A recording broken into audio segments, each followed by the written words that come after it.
Studio में हमारे साथ वरिष्ठ पत्रकार भी मौजूद है, हमारे editor in chief Brajesh Rajput ji मौजूद है। तस्वीरों को समझ लेते हैं ब्रजेश जी, क्योंकि हम देख रहे हैं कि भव्य तैयारियां की गई हैं, व्यवस्थाएं भव्य हैं, लेकिन क्लास लगने वाली आज विधायकों और सांसदों के साथ संवाद होने वाला है।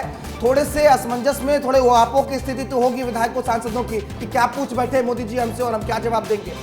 नहीं, बिल्कुल सही। भारत क्लास तो लगनी है। और पर देखिए मज़ेदार बात क्या है कि उनको जिस एयरपोर्ट से जिस रास्ते में से लाया गया और जिस रास्ते में हमारे सारे रिपोर्टर्स चप्पे चप्पे पे, सारे कोनों पे, सारे महत्वपूर्ण जगहों पे मौजूद थे, तो उस पूरे दरमियान जो सजावट की गई है ग्लोबल इन्वेस्टर समिट के लिए, वो सब प्रधानमंत्री ने देखी होगी। वो देख के निश्चित ही खुशी से भरे होंगे कि किस तरीके से तैयारी की गई है। पूरा भोपाल सजाया गया है, पूरा वीआईपी रोड से लेके कुशाभाऊ कन्वेंशन सेंटर तक। और कुशाभाऊ कन्वेंशन सेंटर क्या माने क्या नाम क्या संयोग जुड़ गया है। मैं आपको बताऊं कि जो नरेंद्र मोदी हैं वो संघ, संगठन और सरकार की जिम्मेदारी निभाई। मैंने पहले वो संघ में थे, फिर संगठन में आए और अब सरकार की जिम्मेदारी नहीं है, तो इस पूरी परंपरा से निकल के आए वो। और मैं जो बताने वाला था आपको कि बीच में एक दफ़ा जब सुंदरलाल पटवा जी की मृत्यु हुई थी, तो अपने सारे काम छोड़कर नरेंद्र मोदी जी जो प्रधानमंत्री थे, सारे काम छोड़ के अचानक भोपाल पहुंच गए थे, जबकि हम लोगों को बिल्कुल उम्मीद नहीं थी, चुनाव की व्यस्तता थी उनकी, मगर वो सारे काम छोड़ के आए थे। तो वो जानते हैं कि मध्य प्रदेश में कुशाभाऊ ठाकरे कौन थे, मध्य प्रदेश में सुंदरलाल पटवा कौन थे, मध्य प्रदेश में शिवराज सिंह चौहान कौन है और मोहन यादव से वो क्या उम्मीद करते हैं। तो दरअसल एक ज़माने में आरएसएस की प्रयोगशाला थी मध्य प्रदेश, मगर अब बीजेपी का गढ़ बन गया है, बीजेपी का किला बन गया। और इतना बड़ा, और इस बार की जो लोकसभा चुनाव में जिस तरीके से पूरी 29 की 29 सीटें बीजेपी की झोली में भर के दे दी हैं, उसके पहले 166 सीटें दी हैं, उससे तो लग गया है कि मध्य प्रदेश एक बहुत अवैध गढ़ बन गया है।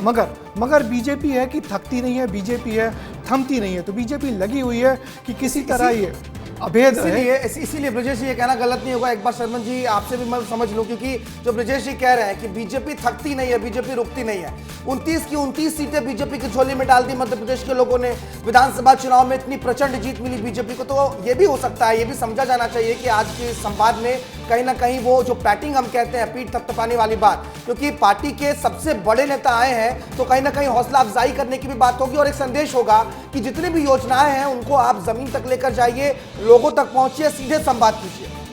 देखिए भरत जी, माननीय नरेंद्र मोदी जी ने एक नई परंपरा चालू की है और ये परंपरा वो राज्यों में जाकर वहाँ के विधायकों से, सांसदों से टेबल पर बैठकर चर्चा करें, डिनर के दौरान चर्चा करें। ये उन्होंने एक राजकाज की जो नरेंद्र मोदी शैली है ना, वो एक नई बिल्कुल लाइन लेकर आ रहे हैं। देखिए उन्होंने बहुत सारे चीफ मिनिस्टर, प्राइम मिनिस्टर से कुछ सीखा है। मैंने नीरजा चौधरी जी की किताब के उल्लेख से मैं बताना चाहूँगा कि कभी उन्होंने कुछ चीज़ें पीपी सिंह से सीखी, कुछ चीज़ें उन्होंने इंदिरा जी से सीखी, कुछ चीज़ें तो जितने भी भारत में प्रधानमंत्री हुए तो उसका वो अनुसरण करते हुए आगे बढ़ रहे हैं। और इसमें जो जीआईएस में आ रहे हैं उसमें 3 और मैं महत्वपूर्ण पहलू बताऊं। एक तो आपके चैनल के माध्यम से एक मैं जरूर खबर दर्शकों को आपके चैनल के माध्यम से ब्रेक कर दूं कि माननीय नरेंद्र मोदी जी कल सतना और दतिया का जो एयरपोर्ट जो चालू हुआ है, जिसमें छोटी जो हवाई यात्राएं चालू होगी, उसका कल शुभारंभ करेंगे। ये औपचारिक रूप से सारी तैयारियां उसकी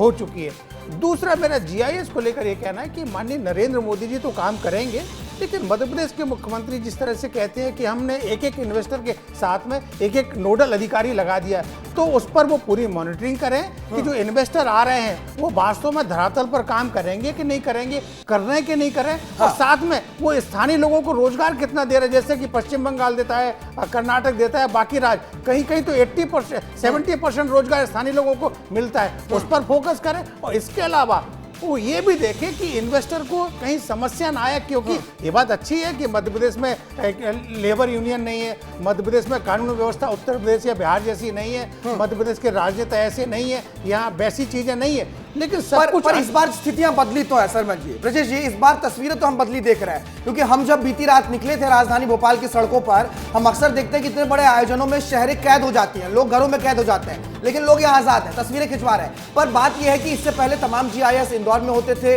इस बार राजधानी भोपाल में किया जा रहा है और इतना भव्य प्रधानमंत्री मोदी आए हैं तो निवेश तो आएगा ही निश्चित तौर पर। भारत, हमने आपकी रिपोर्ट देखी थी, बहुत अच्छा लगा था कि जिस तरीके से आप बोट क्लब पे गए थे, घूमे थे, लोगों से मिले थे, लोग कैसे खुशियों के हमारे घर से निकले हैं, सेल्फी ले रहे हैं, फोटो खिंचवा रहे हैं।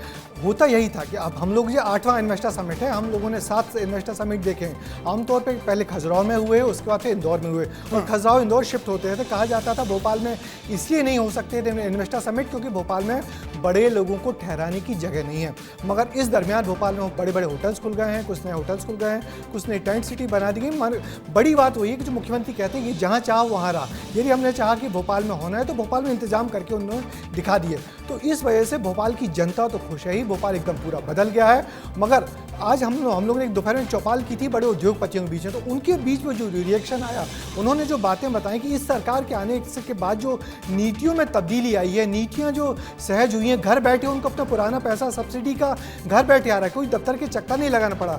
सब्सिडी का पैसा 3-3, 4-4 साल से रुका हुआ था, मगर मोहन यादव के एक निर्देश के बाद सब्सिडी का पैसा क्रमबद्ध तरीके से उनके खातों में आ रहा है बिना किसी दफ्तर के चक्कर लगाए। तो इस सब से लग रहा है कि मोहन यादव की अप्रोच बहुत पॉजिटिव है, बहुत सुधरी हुई है।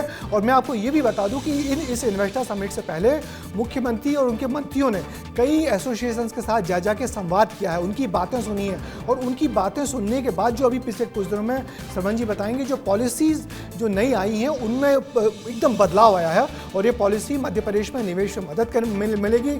अभी तक जो मध्य प्रदेश में निवेश था इंदौर के आसपास सिमट के रह गया था, या औद्योगिकरण इंदौर के आसपास सिमटा हुआ था। इंदौर में ज़्यादा फ्लाइट है, भोपाल में नहीं है, मगर मुझे उम्मीद है कि अब अगले 3, 4, 5 सालों में भोपाल भी वही बात है ब्रजेश जी, क्योंकि सबसे बड़ी बात यह है कि ऐसे ग्लोबल इन्वेस्टर समिट जैसे कार्यक्रमों के बारे में लोग नहीं जान पाते हैं। ये अक्सर तस्वीरें हम जो दिखा रहे हैं ये मीडिया चैनल तक सीमित रहते हैं, लेकिन इस बार आम लोग भी जान रहे हैं कि उद्योग लगने वाला है मध्य प्रदेश में विकास की गंगा बहने वाली है।